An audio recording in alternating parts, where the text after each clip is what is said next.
I have never been much of a one for conspiracy theories. Reality is almost invariably too complicated and messy and unexpected to allow for any kind of long-term secret operation to subvert the natural order of things to work. When things go wrong, it is much more often the result of multiple cock-up theory. But indulge me for a minute when I say that if one wanted to kill Brexit, it is certainly true that installing a prime minister who pretends to be implementing it methodically and yet gradually waters down its essential elements over a long period of time would be a more effective strategy than to deny democracy outright, Adonis style.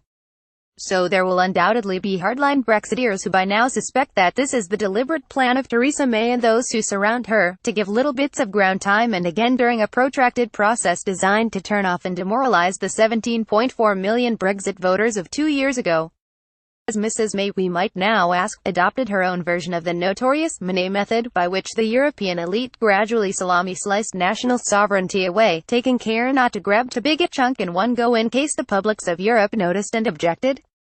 So we get a consultative role for the European Court of Justice here in a transition period that replicates EU membership there, a progressive fudge on customs arrangements in the direction of creating something very similar to the EU customs union, a gradual move towards long-term open-door immigration arrangements, perhaps in due course an extension of the transition, an open-ended replica of the common fisheries policy, or a commitment to continued close alignment with the EU in almost every conceivable field.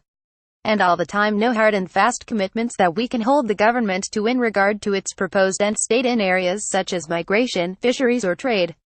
As one looks on from day to day, it is fiendishly hard to put one's finger on key individual moments which amount to the great betrayal. But as this interminable process stretches out, there is still a very definite worry that the Brexit frog is slowly being boiled. The latest line from within the Remain or parts of the government, being fed out via sympathetic columnists, is that the Prime Minister simply does not have the Commons votes to get through a Brexit deal that pulls Britain completely clear of the customs union. It is a matter of simple arithmetic, we are now told, with that overused aphorism about learning to count being faithfully trotted out. The aim is to depict Mrs. May as the honourable leader of a mission she did not ask for but has been given in terribly difficult circumstances, someone doing her best to implement the instructions of the electorate but having to compromise with reality again and again and again. The trouble is that Mrs. May does not seem to be trying very hard. She has not even decided to make the customs union issue a matter of confidence. She has barely lifted a finger to rally millions of Brexit voters against the anti-democrats in the Lords and Commons alike who seem to be throttling Brexit before our eyes. To just say, we don't have the numbers, in such circumstances, and don't forget that she lost the numbers with her self-inflicted election catastrophe because enthusiastic conspiracy theorists certainly won't, it is pathetic. Were a proper, enthusiastic Brexiteer in Downing Street, it seems obvious that they would by now be leading a debate designed to pile pressure on pro-EU Tory MPs who are elected on a down-the-line Brexit manifesto and on Labour MPs sitting in Leave seats too. And the pro-Brexit masses are waiting to be led on this issue, yearning for a prime ministerial speech that rages at the betrayal of the political class and leads them into battle against it. But from Mrs. May's operation we get almost none of that. Just a fudge here and a watering down there and wait and see, or something will turn up, from learned advisors briefing behind the scenes. I have not been one of those UKIP people who calls for the PM to be ousted once every 3-day news cycle.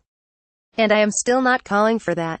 I am still convinced that, almost irrespective of what multiple minor dilutions are still to come, breaking free of the Treaty of Rome on the 29th of March next year will represent a massive victory. It will be the moment when Project Remain, the mission of those defeated in the referendum to actually block Brexit altogether, dies. The moment when they have to rebrand as rejoiners and face selling such an idea to an electorate in which even arch-pragmatists will surely blanch at the prospect of reopening this can of worms for many a long year.